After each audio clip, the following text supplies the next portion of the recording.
Fear controls more of your life than you probably realize. It shapes what you say, what you avoid, and the risks you never take. Most people let that fear quietly program them to obey. Obey expectations, obey limits, obey the voice that says, don't even try. But what if you could flip that script?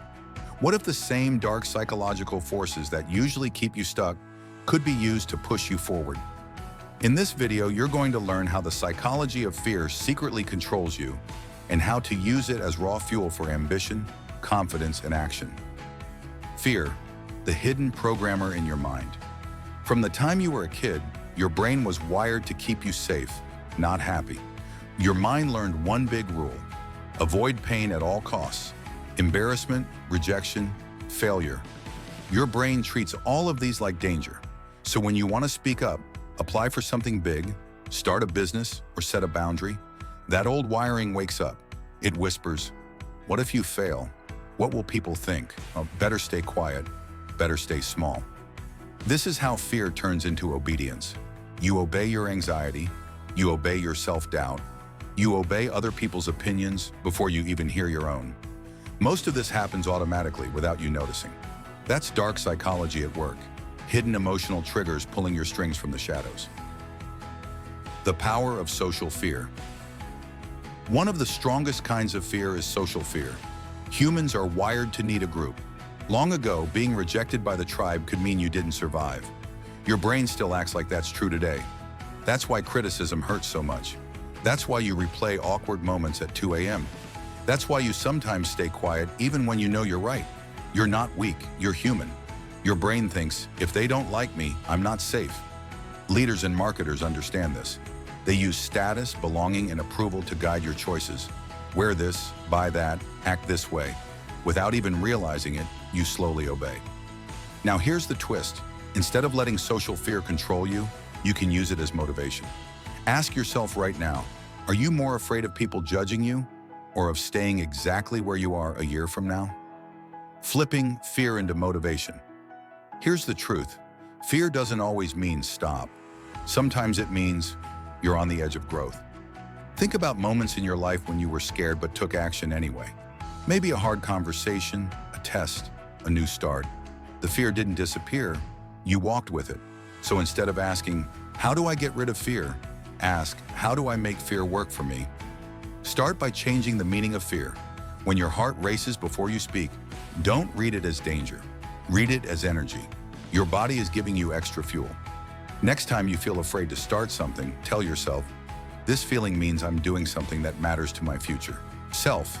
Say it out loud. Your brain listens to your voice more than anyone else's. If this idea hits you, don't just nod. Later today, write down one thing fear has been blocking you from doing. Turn this into a real action list, not just an inspiring idea. And when you do it, come back and comment what you faced. That simple act can inspire someone else who's here with you. The obedience trap dark psychology isn't only about others manipulating you. It's about how easily you can become your own strict controller. Think about some invisible rules you follow. People like me don't do that. I'm not smart enough for this. If I fail once, it means I'll always fail. None of these are facts. They're mental orders you've repeated so many times that your brain treats them like law. This is the obedience trap. You punish yourself with harsh thoughts. You reward yourself only when you're perfect. You wait for permission from people who are just as scared as you. But here's a dark little secret. The moment you question these rules, your inner system starts to glitch. It can't control you as easily. Right now, imagine one belief that has kept you small. Maybe it's about your looks, your intelligence, or your past mistakes. Now ask, who gave me this belief? Was I born with it, or did I learn it from someone else's fear? That question alone starts to break the obedience pattern. Using fear as a contract with your future self. Fear is usually tied to a story about the future. If I do this, something bad will happen. You can rewrite that story. Create a mental contract with your future self. It goes like this. If I feel fear but still take one small step, my future self will thank me. If I let fear win, my future self will live with the regret. So when you hesitate to send that message, apply for that job, post that content, or start that project, ask yourself, which version of me am I choosing to protect? My scared present self or my stronger future self? If someone specific comes to mind, a friend who doubts themselves, or a version of you from a few years ago, save this video and share it with them when you're done. Sometimes one idea at the right moment completely changes someone's path. Rewiring your inner obedience. You can't just tell fear to leave, but you can retrain what you obey. Right now, many people obey their limitations. They wake up and automatically follow the script. Scroll, compare, feel behind, do the bare minimum, go to bed frustrated. To rewire this, you need new commands. Not fake positivity, clear instructions. Start with tiny specific acts of disobedience against your fear. If fear says, don't speak, say one sentence anyway. If fear says, don't start, work for 5 minutes anyway. If fear says, you'll look stupid, allow yourself to look imperfect on purpose and survive it. Each time you act against fear, you send your brain a new signal. We don't obey fear anymore. We use it as a cue to move. That's how confidence is built, not by waiting to feel ready, but by acting while unready. As you listen, think of one area where you've been stuck. Career, health, money, relationships. Pick one. Promise yourself that after this video, you'll take one uncomfortable but honest step in that area. And if you want accountability, drop that step in the comments when you're done watching. Writing it down in public turns a wish into a commitment. While you're there, hit like so this message reaches more people who need it. Turning dark psychology into self-protection. Understanding dark psychology isn't about becoming manipulative. It's about becoming unmanipulable. When you know how fear, approval, and shame are used to control you, you become harder to trick by others and by your own inner critic.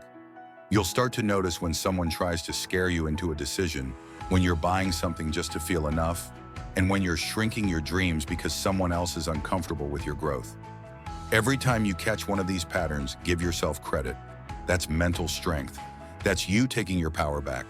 And the more power you reclaim inside, the more energy you have for real goals. Building skills, improving your body, strengthening your mind, fixing your finances, deepening your relationships. You are not your fear. You are the one who chooses what to do with it. Fear will always be there. It will whisper reasons to delay, to hide, to stay exactly where you are. But now you know. That voice is old programming, not your destiny. Use dark psychology as a light. Shine it on the parts of your life where you've been controlled by approval, guilt, and doubt. Then make a different choice. Right after this video, do 3 things. First, pick one fear-based limit you're done obeying. Second, take one small, visible action against it in the next 24 hours. Third, comment below or tell someone you trust so it becomes real. And if you want to keep learning how your mind really works and how to turn your inner shadows into strength, subscribe, turn on notifications, and share this with someone who needs a push. Your future self is watching you from the other side of your fear, and they're hoping you move.